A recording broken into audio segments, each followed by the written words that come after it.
Well, good Tuesday morning, everyone. October the 9th, 2018, and today we are going to the Ark Encounter. Oh, the Ark Encounter, and this is something that's actually in conjunction with the Creationist Museum in Cincinnati. But we're actually in Williamstown, Kentucky. So the two are about 30 minutes apart, but they are very joined. Today we're only going to get to see the Ark, and so we're walking into. You're gonna love it. Oh, I'm sure I will. Right now we're walking into the trolley station because you can't just walk up to the Ark. You got to park and then get trolleyed in. This is not a museum. It's important that you remember that if you come out here. This is not a museum. This is an attraction. There will be crowds. There will be a trolley, and it's going to be expensive, but it's going to be fun. It closes at 6 o'clock, so we only have 4 hours, but we had to get their camper over to a campground closer to the Ark. That way they wouldn't have to double all the way back past Cincinnati in order to pick the camper up again. It would have added 3 hours to the drive home, and they didn't want to have to do that. So we're here a little bit late. We're going to try to get as much fun Ark Encounter in 4 hours as we possibly can.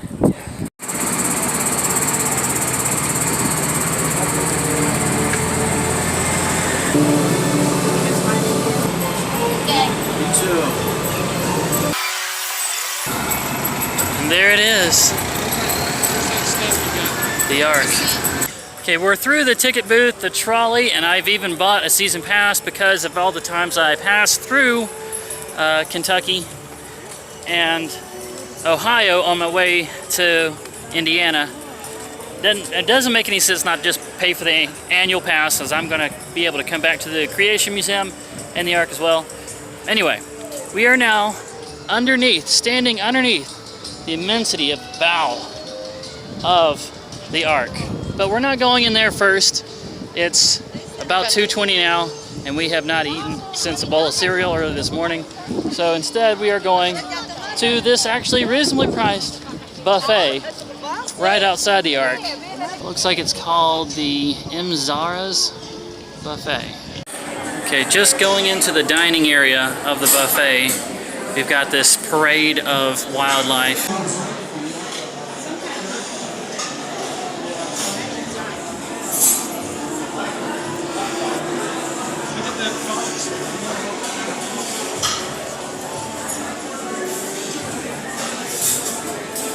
Getting all fueled up for the Ark. What do you think, Mom? You've been here before, you guys. We're gonna be able to see most of it in 3 hours, or no? Well, she said that pretty quick. Your season pass, you'll use it a couple more times before I can get to it all. You think?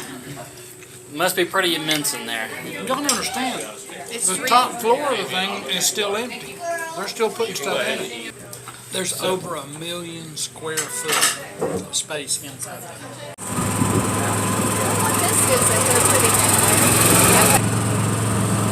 Actually, see that building right there? Through the busy part of the year, like when school, right? When school is still in session? No, whenever school's out. Throughout the summer when the school is out. Yeah. That's the busiest part. There is hours and hours. Yeah, and it takes a couple hours and longer just to get through all of these, because the line will wind back and forth through all these rails. And then when you think you're getting to the end of it, you go through this opening, and now you've got ramps to go up. Yep. So you're hours normally throughout the summer. So we picked a good time to do this in the beginning of October. And we were able to walk right in, entering the Ark. Look at that, you can actually see layers of the walls. Yeah, we're starting with cages here, and they've got a lot of nice sound effects, like there's animals inside of them.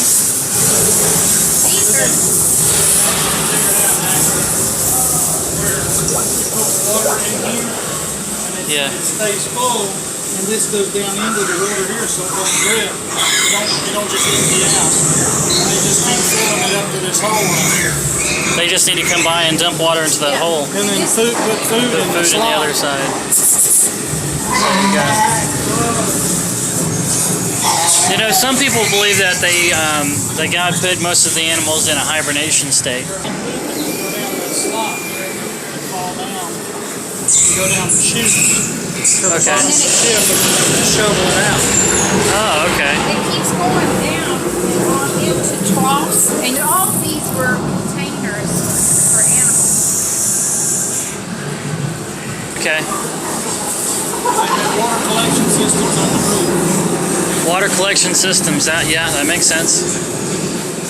I mean, why not? Right? How many years did it take Noah to build this? Like 100 years? 100. Him and his family, and possibly subcontractors. There's the bears.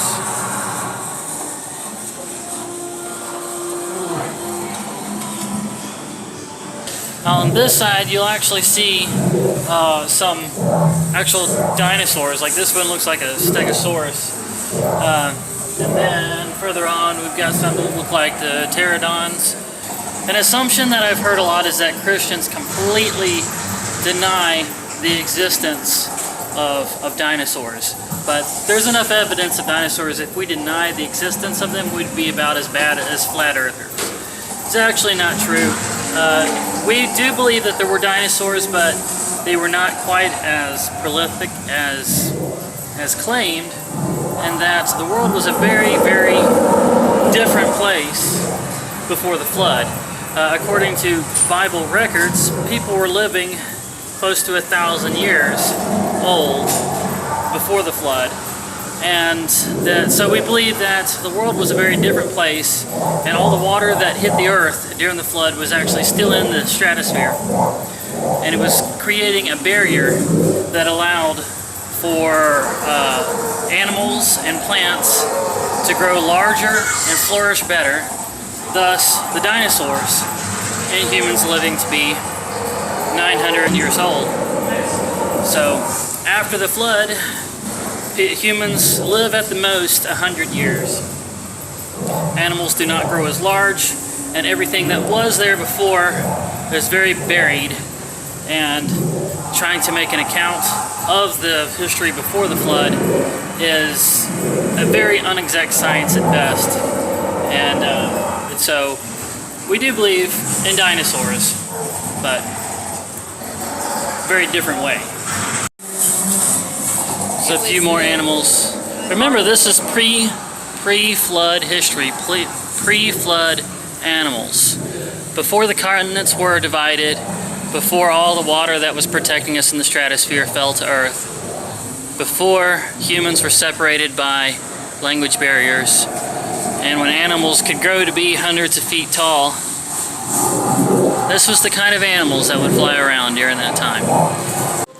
So I'm still just flabbergasted at the size of these timbers used down the spine of this ark.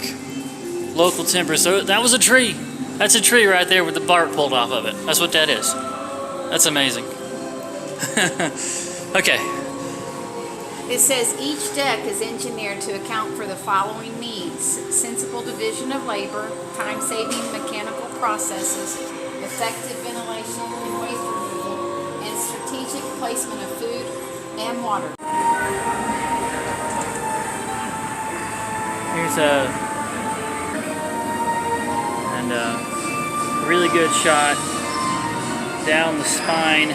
This is the start of a series of paintings about the book of Genesis, starting with the 6 days of creation and the day of rest. And some people have used the idea that the days may not have been 24 hours. It's a way of accounting for evolution and also creation. But I do believe that the 7 days were 24-hour days because, like it says here, they were marked by an evening and a morning, indicating that they were normal length. And also, when God told Moses to have his people work for 6 days and rest for the seventh, just as he did in creation, those days are also 24 hours. So I do believe in his miraculous power. He really did create the world in 24 hours, days, 6 24-hour days. But that is not where the book of Genesis ends. There's also showing right after the creation that the world was perfect. It was peaceful and in harmony.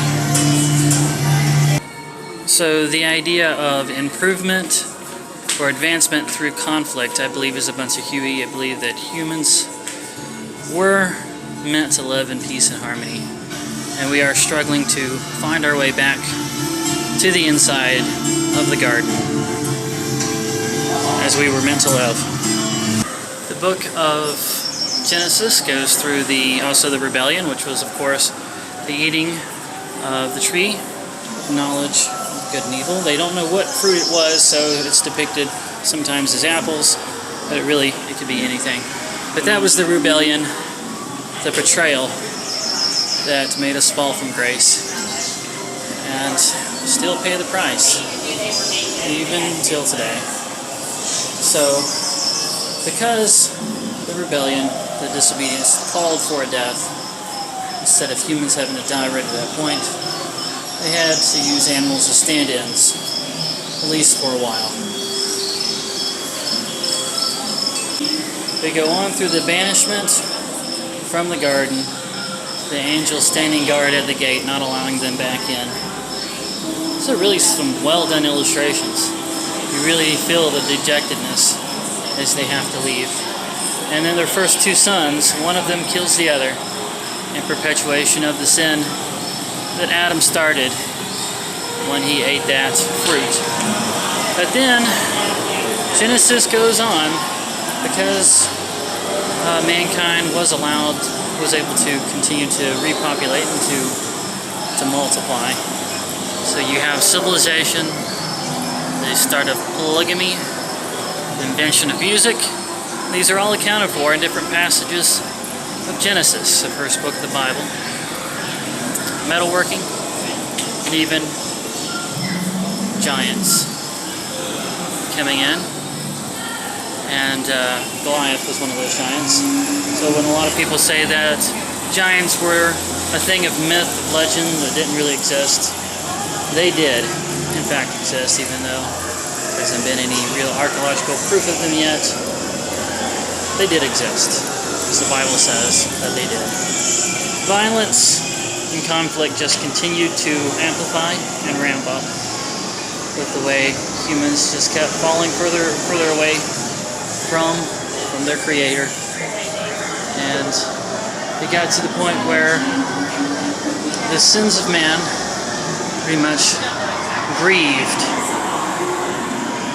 God, the Creator, and He regretted ever creating man in the first place.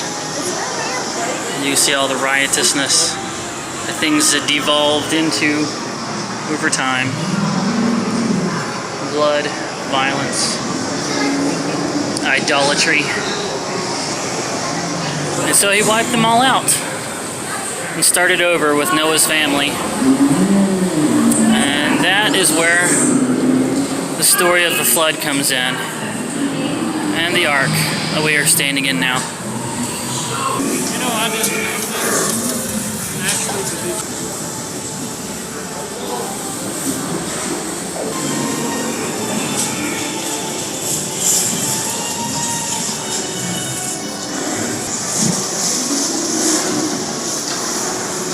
Oh, the giant sloths. Yeah. There's actually been skeletons of these things found in Georgia. It's about the only prehistoric digs in the state of Georgia. God told me his plans. He said the ark would be for me, my wife, our sons, and our sons' wives. It took us several decades to build the ark. But that was after years of designing it, collecting supplies, and preparing the site.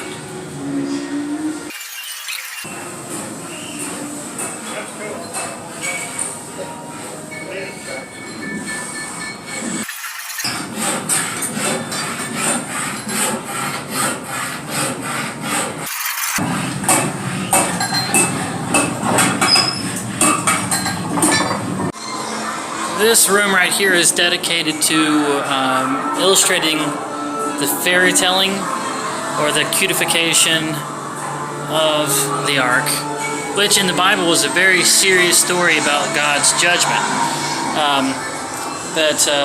Like right here, it actually says right here, by treating Noah's Ark and the flood as a fairy tale rather than a sobering reminder of fine judgment on the sinful world, these storybooks frequently trivialize the Lord's righteousness and holy character. So, we've probably all seen many of these really cutifications of Noah's Ark, drawn and depicted not to scale at all. And the scale was given in the Bible very clearly.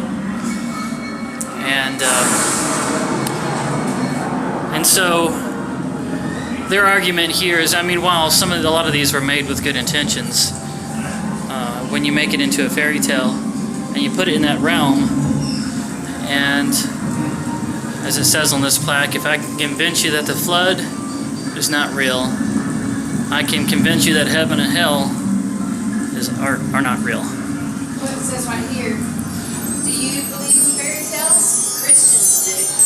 So they make it into like a fairy tale. Yeah. But I mean, I really don't believe a lot of these authors had that kind of thing in mind. That's what they were trying to do when they made this stuff. But it is a result of so much of it existing and being sold to kids. Right here on deck 1 would have been where the door was, and there was only one door. And when the rain started, Noah was not the one that shut the door. The door shut on its own. It was shut by the hands of God, and nobody could open it. Noah couldn't open it from the inside. People pounding on the outside couldn't open it. When it was shut, it was shut until the flood waters, rain stopped and the flood waters went down. We are now on the top deck going to the living quarters. This is where Noah, his sons, and his sons' wives, and all of them lived during that year they were on the Ark.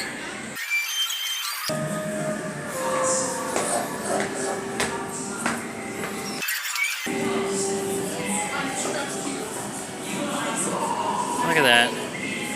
Got a little bit of a garden, grow room kind of thing going on here.